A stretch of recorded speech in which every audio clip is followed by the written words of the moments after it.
I'm always amused by the story of James and John, and particularly the one of their mother, who approaches Jesus in today's gospel for the second Wednesday of Lent, and asks Jesus, "Command that these two sons of mine sit, one at your right and the other at your left, in your kingdom." There's a misunderstanding, obviously, that's reflected there, because people expected that Jesus would be a military Messiah who would drive out the oppressive Roman Empire who occupied the Promised Land at that time. And of course, a political, powerful military leader, you'd want to be as close to them as possible. But prior to that passage, Jesus sets his eyes on Jerusalem and says the Son of Man is going to Jerusalem to be handed over to the chief priests and the scribes, and they will condemn him to death. So when the mother makes her request, Jesus says, "Do you know what you are asking? Can you drink the chalice that I am going to drink?" And they said to him, "We can." He replied, "My chalice you will indeed drink, but to sit at my right and at my left, this is not mine to give." So in effect, he's promising the two brothers that they will drink of the same chalice of suffering that Jesus will drink.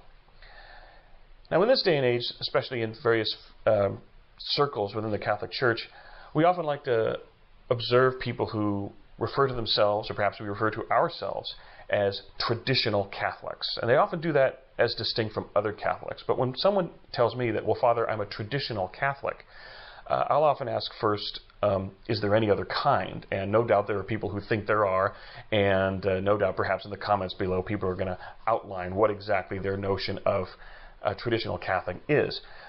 But have we ever considered what the oldest tradition is in our church?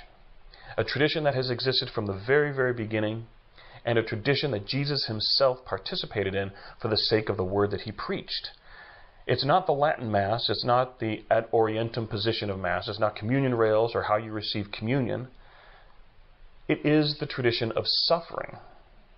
That has been a tradition that has been around since the first generation of Christianity. And Jesus promises that to his disciples, and it is in that they have that close association with Jesus. And we know the tradition, hopefully, that all of the apostles of Christ died martyr's death, except John, who still underwent a great deal of suffering before he died a natural death, traditionally on the island of Patmos in exile. But be that as it may, we like to refer to ourselves as true Catholics of the true Christian tradition. But have we ever considered that a truly traditional Catholic is one who has been willing to, and in some cases has, given up their lives for that faith? We do see examples of that throughout the world, even down to today. And so maybe there's a little bit of presumption when we say we've got the closer place at the side of Jesus because, well, I am a traditional Catholic. Put what we consider to be traditional, not to knock it, they're very good traditions, but put what we consider traditional against the tradition that people participate in that has been with the church since the very beginning, and in which even Jesus and the apostles participated in. And that is the tradition of suffering. Now, we may not be called to endure the kind of suffering that they did, leading to giving their lives for the sake of the faith, or, put another way, to give that last full measure of devotion.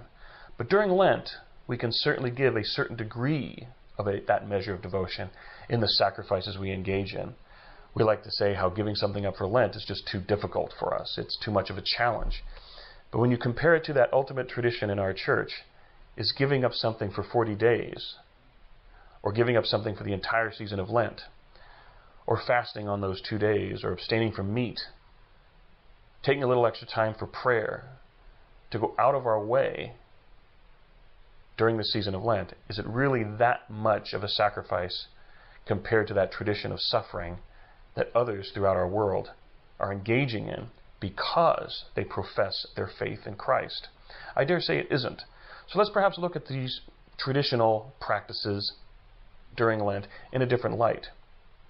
That yes, they may be uncomfortable, they may be challenging, they are in fact traditional, but nothing is as intense as celebrated in our church's liturgy, and as expressive of the faith that people hold and their dedication and devotion to that faith, than the ultimate tradition in our church, and that is of suffering. So let us not see the sacrifices we engage in as a burden for us as a people of faith during Lent. But even in such a small way, participating in even a small form of sacrifice for the sake of that faith, as we bear witness to it during this season of Lent.